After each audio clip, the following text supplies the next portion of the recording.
Hey guys, I was going to go ahead and go over our landforms again, even though I know we've gone over this at school before. It has been a while. So that's going to be your topic for science this week. So let's go ahead and take a look at some of these landforms and talk about the differences between all of them. So for an ocean, Chewy reminder, that's for my dogs. So for an ocean, it's going to be a big body of water that just stretches on and on and on as far as you can see. It's much larger than a lake, much larger than a pond. Basically, it's like a field, but of water. This one always makes me laugh because it looks like it says but it actually says butte, like crested butte. So a butte is something that you would usually find around a canyon area that sticks up in the air and makes kind of those funky shapes at the top. Then we've got a cave, which you would usually find in the side of a large mountain.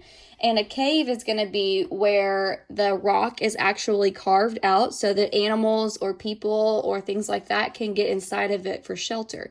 So a lot of times when you see a cave, you should be very careful if you decide to enter it because you never know what animals may be inside of there using it for shelter from nature.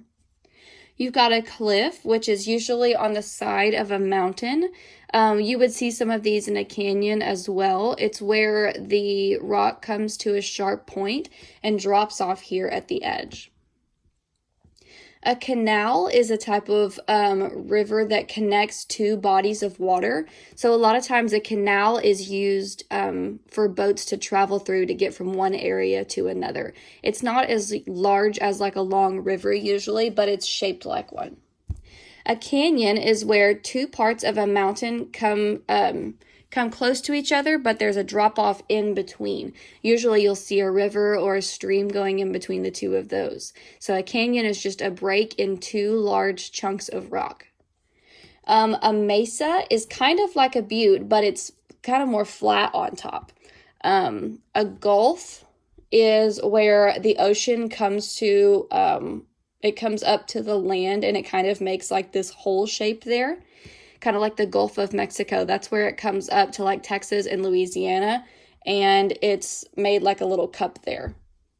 So it's still part of the ocean, but a lot of times your Gulf isn't going to be like quite as big. There's going to be more ports and things like that for ships to come and dock into, and sometimes it may not be as clean simply because it is surrounded by more coastland, and then also because there's more like activity going on there. Mountains, which I just realized is spelled wrong. So your mountains are going to be your large rocks that come to a big point at the top. A waterfall is, you would need a cliff to have a waterfall. So a cliff would come to the edge and it would have a river flowing over the top of it that would create the waterfall. A glacier is a large chunk of ice that is stuck between two mountains like this. So it looks very similar to your mountains, but in between there is a lot of like frozen water that has been stuck there. So glaciers sometimes can move. A lot of our Earth's glaciers are actually melting. So once that glacier would melt eventually over thousands of years, it wouldn't be there anymore. There would likely be a river there, or it would flow back into whatever body of water it was near. A volcano is similar to a mountain, except that there is a chute, but like going up the middle of it from the Earth's core that would spew out lava out of the top of it. So like a mountain doesn't have that option, but a volcano does. It has that canal that goes into the middle of it that would allow the stuff to come up from the Earth's core and explode onto the top. I should say erupt, not explode. Okay, an isthmus is kind of like the opposite of a canal if you look. So where a canal was water that connects to other bodies of water, an isthmus is like a land river, basically. So it's just this little strip of land that connects two other bodies of land around water. Okay, so here's another view of your ocean. So ocean and Gulf kind of all go together. So the Gulf is where the ocean comes to this little, like this little curve right here where the people could go to it. The ocean is just the big open part that stretches. It covers, I think it was like 3/4 of the Earth's surface. I can't remember. I have to check with Miss Johnston on that one. I know she mentioned it in her video. Oh my goodness. So many emails this morning. Oh, go away. You're interrupting our lesson. Okay. Then down here we've got an oasis. So an oasis is just a small body of water. It's kind of the opposite of an island. It's surrounded by land on all sides. So usually this is going to be in more tropical areas. Like we have ponds here and it kind of looks like a pond, but an oasis is going to be in more tropical areas. An island is a small body of land that is surrounded on all sides by water. So usually you would find these in the middle of the ocean, but there are some in the middle of lakes as well. So it's just a small body of land surrounded by water on all sides. Hills are kind of like mountains, but if you notice, they're not as tall, and they are also more rounded on top, whereas a mountain is sharp on top. That's because mountains usually are going to be made of rock, where your hills are going to be part of the landscape. It's going to be more like grass or dirt or things like that. A valley is the part between two mountains. So where this glacier is here, after that glacier is gone, if all the water flowed out, you would be left with a valley like this. Okay, so your valley is your part in between two mountains. It's similar to a canyon, but if you look, the makeup of the rock around it is a little bit different. So a canyon is going to be more rocky. It's going to be a divide where a river has like eroded the rock and made its way through there. A valley, there doesn't have to be water there for it to be a valley. It's just a dip in between the mountains. A river is a body of water that flows in between a bunch of land, and it always flows to a lake or an ocean or something like that. So a river is always going to flow through there. A lake is a large body of water that is smaller than an ocean, but larger than a pond. Lake is freshwater, pond is freshwater, but your ocean is going to be saltwater. Sand dunes are kind of like hills, but they're completely made of sand. So there's this really cool sand dune area called Glamis in California. And it's literally just like, it looks like the desert because I guess it is a desert technically, but it's just got all these like huge rolling sand dunes and it's so beautiful. So like it would be so much fun to take a dune buggy out there and just go all over the sand dunes. Or Jordan always says that if we were to go, he would grab his snowboard and snowboard down the side of the sand dunes. So it's a little bit different than hills just because of what it's made up of, but you could still consider these to be hills of sand. So a pond, like I said, is still freshwater, but it's just smaller than a lake. Both of these are surrounded on all sides by land. And a plateau, you would see a lot of these where you would find canyons and mesas and buttes. A plateau is just completely flat on top. Think plateau, flat. And then I think I skipped these two on accident. So you've got a delta. So a delta is where this river comes to like a mouth of the river, and it's got all these little, all this land in the middle of it. So it's kind of where it splits off. And then a peninsula is like where the land stretches out into the middle of like a lake. So it's kind of like an island, except that it's still attached to the rest of the land. So let me go ahead and go over your assignments for today as well. Sorry, Jordan just got home, so Zoe thinks she needs to bark. So I'm going to try to not make you dizzy with this. Zoe, hush. Okay, so we've got draw a landform. It says turn each line into a landform. Let me see if I can get this to be still so I don't make y'all sick.